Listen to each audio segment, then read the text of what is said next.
You can bet your bottom dollar. Great programming coming up next on the Stewart Media and Entertainment Network. Stand by. Hold on.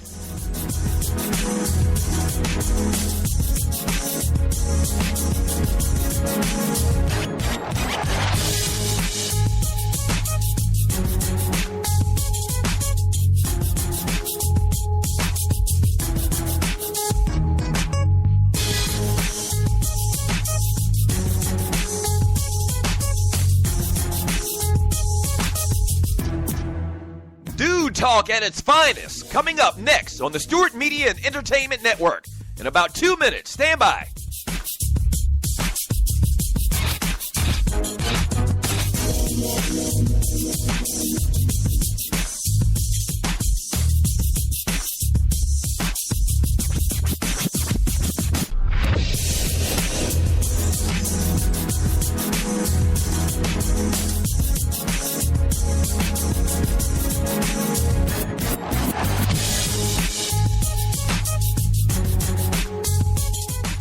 We know what guys are talking about. Stand by. A great show coming up next on the Stewart Media and Entertainment Network. In about 30 seconds. Stand by. Don't go away. Stop.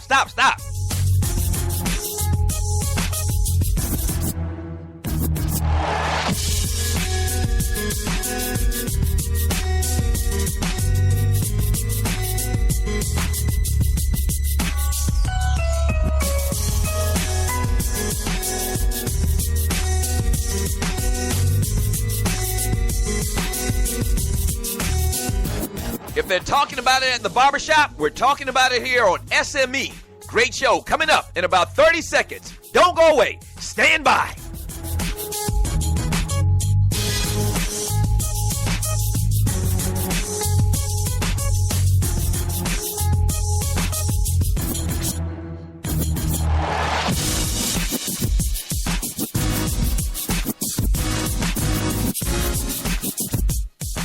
It's time. Sit back, relax, and enjoy. Another great product on the Stewart Media and Entertainment Network. Yeah!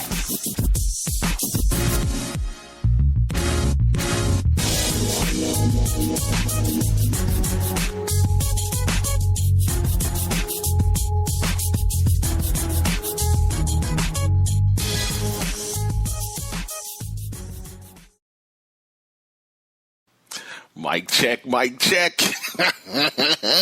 Yes. Allow me to introduce myself. My name is Marcus Harper, and you are listening to the Marcus Harper Podcast. Yes.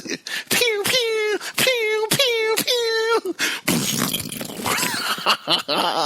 Yes. We are back, baby. Right on. Now, before we get started, I gotta take a moment and thank God, because without him, there is no me. Believe it.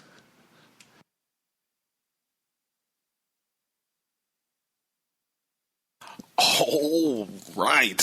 Now that we got that out of the way, hello, good peoples. How are you doing out there? I hope everyone is doing okay. Life is good. Yes, it is. You see the cover art. You see the name of this week's show, Family Matters. Yes, it does, for sure. I am back in Atlanta. Been in Atlanta about a week now. Fresh off, though, the first annual family reunion in Spokane, Washington, way up in the great Northwest. So beautiful, so quiet, beautiful. God's country, for sure. Yes. And I will save the stories for the last segment. I got you. Story time with your humble host. For those of you that caught the last episode, episode 20, I told you what my summers were like. Again, hit me up. Let me know what your summers were like as a kid. I told you about spending my summers in Augusta, Georgia. Well, that was my father's side of the family. And this was my mother's side of the family, and my mom is one of 16. That's right. I've got 15 uncles and aunts on my mom's side. Mom has 8 sisters, 7 brothers. And there's a lot of parallels between Augusta, Georgia, and Spokane, Washington. Yes, they're away from the big city, definitely small town living. And again, I'll save a story for the end. I got y'all. All right. Excuse me.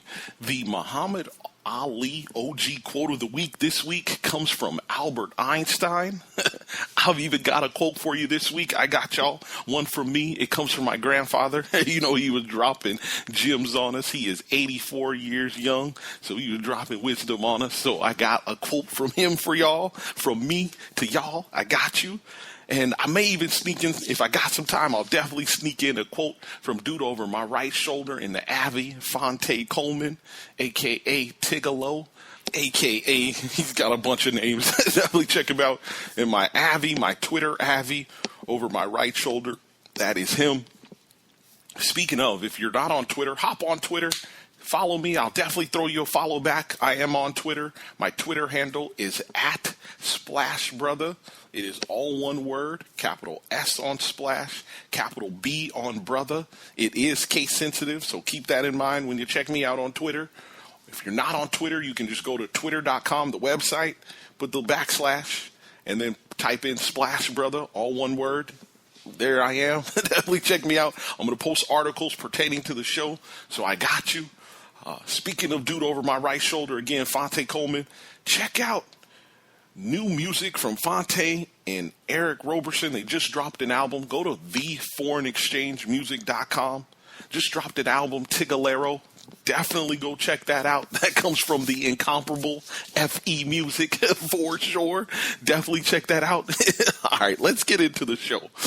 For all my new listeners, this is a sports-centric show. We talk sports. We mix in current events. We are vigilant that there are other things going on in the world for sure, some that are bigger than sports, and that's where we're going to start this week. Again, I've been off the mic about 3 weeks. The last show we did was right after the 4th of July, so almost 3 weeks, and I just want to run through the list of things that have gone on and the list of names and all these things, and just in the last 3 weeks. You had Philando Castile, Alton Sterling. Protests break out all across this country. You had the Dallas Police Department. You had the Baton Rouge Police Department. You had Brian Price. For those of you that don't know, Brian Price was one of the officers in the Freddie Gray case, was found not guilty. And then you had Charles Kinsey. I think that was the last one. Like, this list kept growing.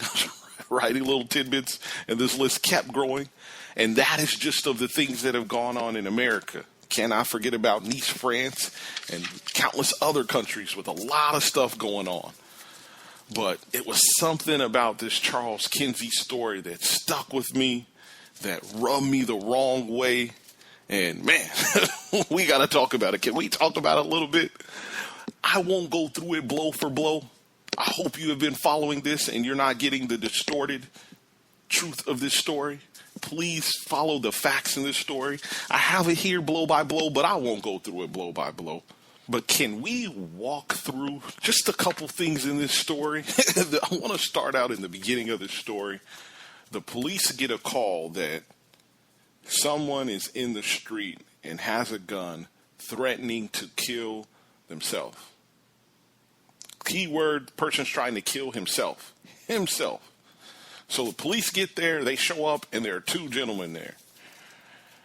They now think, okay, it's not somebody trying to kill himself. Now we've got a hostage situation because one's got a gun, one doesn't have a gun. I just don't understand how at some point somebody in the police department, all these police officers show up, make this perimeter. No one had the decency to confirm there was a gun. Because when they showed up with their guns drawn, there was a behavior therapist there, the black man, and there was a patient there. Out in the street, got away from the group home. The therapist cooperated with the police. He was in compliance. He got on the ground, put his hands up, but he was trying to explain to them the guns aren't necessary. No one has a gun. So I just need somebody to answer this question for me.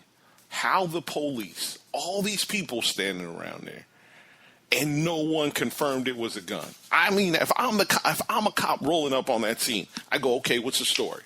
Oh, we got a call that someone was down there with a gun and they're going to kill themselves. All right, well, 2 people down there now. What's going on?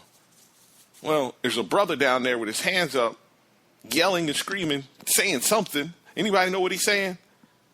Nah, they ignored all of this. And then they fired 3 bullets at this dude. 3 bullets. Not 1, 3 bullets. 1 hit him.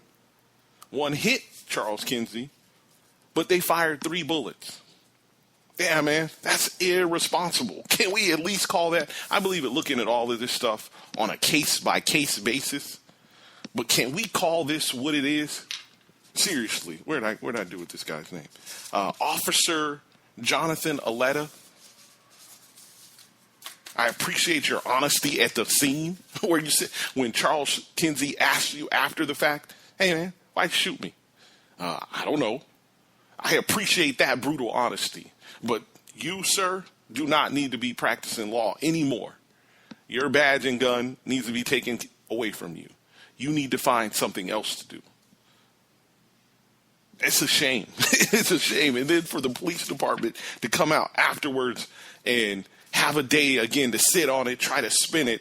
His response then was, again, I thought it was a gun. The kid with autism, the man with autism, I thought he had a gun. So if he made any kind of moves, I was going to shoot him.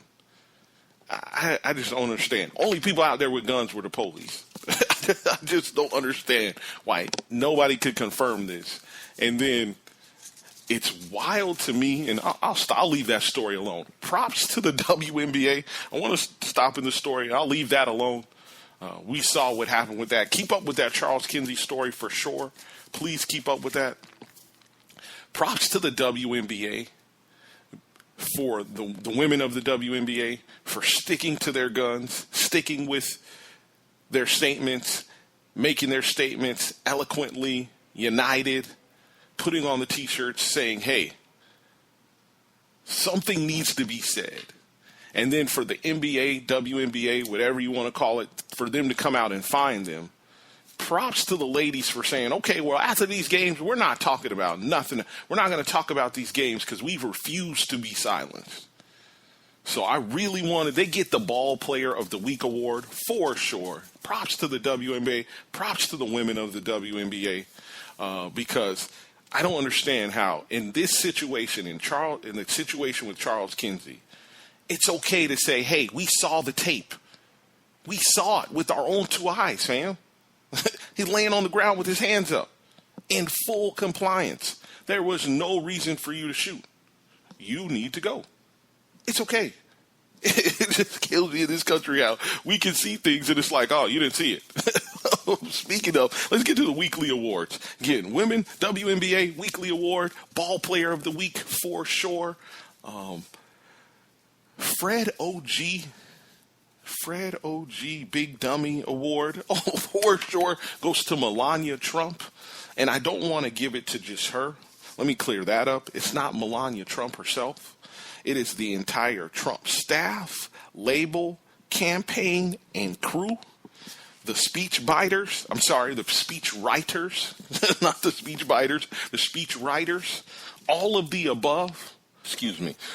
Donald Trump's first wife, Ivana Trump, she tried to warn us about Melania Trump. She said, Melania Trump, seen, not heard. That would be if she's going to be the first lady, seen, not heard. Yeah, that was very revealing. Absolutely. And what's unfortunate about this all is Melania Trump, she was coached up. She was told to go on Matt Lauder or go on Today Show, wherever she was, and tell them that, yes, I wrote the speech. This is prior to her delivering the speech, again, to make her look good. She's got to go out there and tell people she's been working on this speech, and she wrote the